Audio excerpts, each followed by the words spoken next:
E-pass முறையை பற்றி நம்ம honourable high court has given a direction.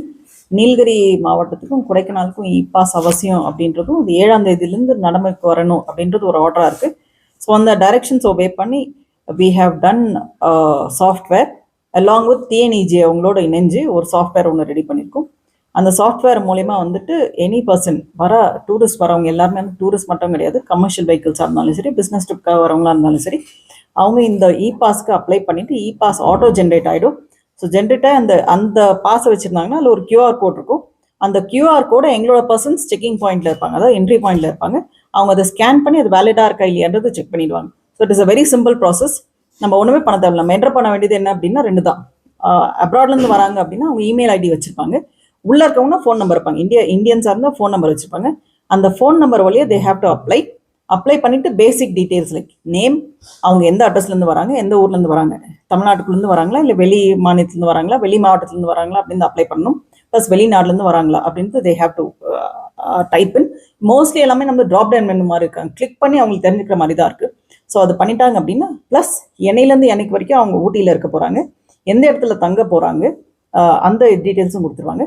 வண்டி என்ன மாதிரி வண்டி, காரா பஸ்ஸா வேனா, அது பெட்ரோலா டீசலா அப்படின்ற மேக்கும் எடுக்கிறோம். ஸோ அதை எடுத்துகிட்டு அது மட்டும் இல்லாமல் எத்தனை நபர்கள் வந்து அந்த வண்டியில் ட்ராவல் பண்ண போகிறாங்க அப்படின்றது நம்ம இன்ஃபர்மேஷன் ஷேர் பண்ணிடுவோம். ஸோ இதெல்லாம் கொடுத்துட்டு ஜஸ்ட் அதை சப்மிட் பண்ணிட்டோம் அப்படின்னா ஒரு இ-பாஸ் ஆட்டோமேட்டிக்காக ஜென்ரேட் ஆகிடும். ஜென்ரேட் ஆகிடுச்சா அந்த பாஸ் அவங்க கையில் வச்சுட்டு இருந்தாங்கன்னா வர வழியில் யார் நம்மளோட செக்கிங் பர்சன்ஸ் இருக்காங்களோ அவங்க அந்த நம்மளோட மொபைல் ஆப் ஒன்று இருக்குது, அதை வச்சு ஸ்கேன் பண்ணி அவங்க இது வேலிட் அப்படின்னா they'll enter. That is all. So it is a very simple process. இது 7th வரப்போகுது. எத்தனை பேர் அப்படின்ற ரெஸ்ட்ரிக்ஷன் கிடையாது, it is only registration. Honourable high court வந்து தெளிவாக சொல்லியிருக்காங்க, இது வந்து பைல் பேஸில் பண்ண போகிறோம். அண்ட் வந்து it is no restriction on the number of tourist, but it is only registration. 5 நாளுக்கு வர போகிறோம் அப்படின்னா அந்த வேலிடிட்டி போட்டுருவோம். அந்த 5 நாள் வரைக்கும் அந்த பாஸ் வேலிடாக இருக்கும். ஒவ்வொரு வெஹிக்கிளுக்கும் இ-பாஸ், அதுதான் அவங்க ரெஜிஸ்டர் பண்ணியிருக்கோம்.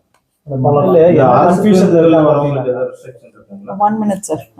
என்ன கன்ஃபியூஷன் இருக்காங்கன்னா, இப்போ வெஹிக்கிளுக்கு தான் இ-பாஸ் அப்படிங்கிறது நம்ம வந்து கிளியரா சொல்லணும். அவங்க என்ன நினைச்சுக்கிறாங்கன்னா, ஒவ்வொருத்தரும் இந்த நம்ம கோவிட் டைம்ல எப்படி இ-பாஸ் பண்ணிட்டு வந்தோமோ அதுதான் நான் சொன்னேன். வண்டிக்கு தான் இ-பாஸ். எத்தனை வண்டி வராங்களோ, ஃபார் எக்ஸாம்பிள் ஒருத்தர் வந்து சென்னையிலேருந்து வராரு அப்படின்னா அப்ளை பண்ணும்போது அப்ளை பண்ணணும், நான் இன்னார் சுவன்சோ நான் மொபைல் நம்பர் இது, நான் இந்த அட்ரஸில் தங்கியிருக்கேன், இந்த காரில் வரப்போகிறேன், என்னோட காரோட நம்பர் இது, இந்த காரில் என்னோட 5 நபர்கள் வர போகிறாங்க, இந்த 5 நம்பருக்கு தட்ஸ் ஆல். நான் என்னையிலேருந்து என்னைக்கு வரைக்கும் நான் நீலகிரிஸில் தங்க போகிறேன், எந்த இடத்துல தங்க போகிறேன், அவ்வளோதான் இன்ஃபர்மேஷன். அது கொடுத்துட்டாங்க அப்படின்னா ஆட்டோமேட்டிக்காக ஜென்ரேட் ஆகிடும் e pass. It will be like from the TNSTC MD இருக்காங்க இல்லையா, அவங்க கிட்ட இருந்த டேட்டா நம்ம கலெக்ட் பண்ணிடுவோம். உள்ளே ஏற மக்கள்கிட்ட நம்ம கேட்க மாட்டோம். But TNSTC